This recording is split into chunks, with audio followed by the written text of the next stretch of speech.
Alright, so today we have a pair of Jurassic Park vehicle sets. On my right we have the Tyrannosaurus Rex Escape set, which is the newer of the pair. And then on my left is the Nedry. We'll just call it the Dennis Getaway pack. Now, neither of these have been particularly hard to find. In fact, I had pre-ordered the Tyrannosaurus Rex pack because I thought with this vehicle and the T-Rex it would have been a very popular item. But I've seen them at loads of Targets. It's not been particularly difficult. I'm not sure if it's in stock online right now, but if you've got a lot of Targets in the area, like I do in Atlanta, then more than likely you'll find at least one or two of these in one of them. Same thing with the Dennis set. It's not been very hard to find either. I'm still seeing it in stock. It may start to get a little bit more difficult just because this one's a little bit older. So yeah, neither of these have been overly difficult to get a hold of. I'm excited to get into them though, because these are some classic vehicles, some first time release characters that we haven't seen yet, and they look like cool sets. And they're also taking up a lot of room in my closet, so better get to it.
And here we have the two vehicle sets, both pretty solid sets. I'm honestly pretty happy with both of them.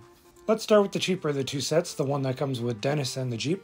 And honestly, Dennis is a really great figure. The sculpt is phenomenal. It looks just like the actor. For this scale, that's pretty impressive, considering some of the other figures that Mattel's released for Jurassic Park have been kind of so-so, if not just outright bad. But Dennis comes loaded with a bunch of articulation. The paint apps are pretty solid for him only having 3 different colors making up his jacket, pants, and shirt. The only thing I'd say that is not so great is that his hands are not really made to hold this stick accessory. I just find it funny that somebody in marketing thought that was a point worth mentioning on the box. But anyway, yeah, his hands are probably kit patched from somebody else, so that's why they're not made to hold it. But that's a minor complaint. Otherwise, this figure is really, really great. I was impressed. Now, as for his dinosaur partner, this one's alright. As far as this scale goes, I haven't really been doing a whole lot of articulation for it. It's pretty bare bones. And same to be said with this one. I feel like this guy's also been released before, but I'm probably wrong. There's a bunch of single-pack dinosaurs out there that I'm just not keeping track of. Jurassic Park is not a line that I follow too closely, other than a few pieces from the Legacy collection and the Amber collection that I pick up. So there might be another version of this guy already packed, but otherwise this one's not terrible. There's some decent articulation with the fins. The spray poison accessory looks alright. When it's not in there, obviously there's a big hole in his mouth, but it doesn't look awful unless you're looking, straight on at it. If you're looking down on it, you can't really see it. Arms are just basic point articulation, same with the legs, but I don't think the legs are even supposed to move. They don't feel like it. His center of balance is kind of he might take a couple of tries to get to stand up on his own. And then also on the bottom is a little, I guess, like QR code thing you can scan for the Jurassic Park Facts app.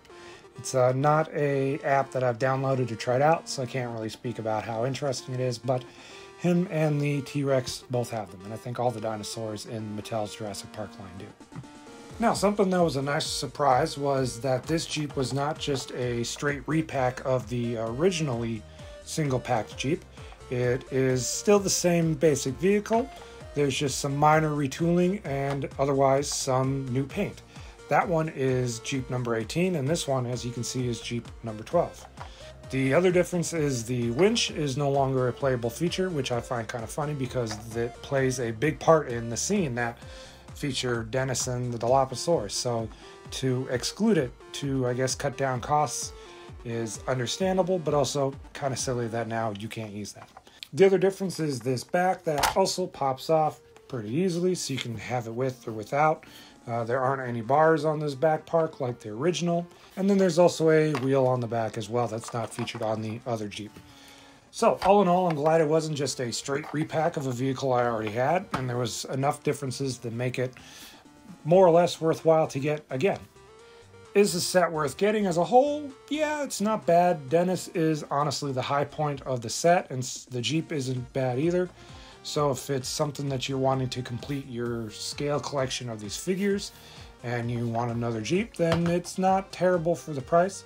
Now in our other set, Tim is just not quite as good as Dennis. He is lacking in some much needed articulation in the arms. He's got shoulder articulation, hips, knees, and that's about it. He can't bend at the elbow or the wrist or the ankles, so you're kind of limited with what you can do to him. The paint app on his face is not great. He looks a little too cheruby, rosy cheeks, and the likeness isn't all together there. I think they also got his hair color wrong and needed to be a little darker. And then the goggles are also pretty bare basic, not great paint, and it's just the 2 colors, no details on the middle. So that's kind of disappointing. Fortunately, the other parts of the set more than make up for it. The Jeep has a bunch of features. All the doors open, so you're able to put people in there as much as you like. Can't really get to the back part, so if you lose something, you might have to shake it around to get it out again. The roof has a somewhat collapsible feature that also just springs right back up, so you can shove a T-Rex face in there. I think it would have been a little bit better if it was just completely detachable to push down like in the movie, but it's not bad. The paint's pretty good, the sticker placement is pretty solid. Luckily it's nothing that you have to do yourself, it all comes already done, which is great because there's nothing more pain in the butt than trying to get headlight stickers on. Otherwise, yeah, it's great. I really dig this set. It's nice to finally have this vehicle in this scale for my collection, and it's pretty awesome. I think this alone is worth getting. Also, the T-Rex is the second one I've owned. The other one I had was the Bite and Thrash T-Rex, I think it was called, which had a little bit more play feature to it, where it had 2 buttons on the back where you could make its head whip and the tail whip too. This one's just a little bit more smaller than that, just because it didn't have to have room for all those mechanics. It does still feature the play feature of the open and closing mouth, but I do like this one having its mouth closed and he's not stuck with it just open all the time like the Bite and Thrash one. However, I do wish they would just forego the play features entirely and just give us one that's just loaded with articulation in the legs and the mouth, so that way you could get the mouth to open up and close when you wanted it. It's got some good articulation in the neck, I will give it that, and I like that they gave some ball joints to the arms and the tail, so it's decent for the scale and for the price. It's not bad. Paint job is pretty great. The eyes look good. Teeth are okay. All in all, the color is really good as well, so it's a good figure. And for the price, like I said, I had pre-ordered this because I thought it was going to be really hard to find, and I end up seeing it all the time. But even with the kind of okay Tim figure, it's not terrible to pick up full price. If it was $10 less, then this would be a great set, honestly. Same with Dennis as well. If these were in like the $30 or $40 range, these would be absolutely must-buys and great deals. But with the $10 more, they're not bad, but you couldn't hurt to wait for a sale if you want to. And there we have the Jurassic Park sets. Coming up next time, I have the Santa's Sleigh Lego set. This one has been in stock like twice in the time since I've gotten it, so it's been a very difficult set to get a hold of. Hopefully you've managed to snag one to decorate your winter village or however you decorate for the holidays. I'm looking forward to building them to see if he's been worth the trouble to get a hold of, but that's going to have to wait for next time. So until then, stay safe, happy hunting.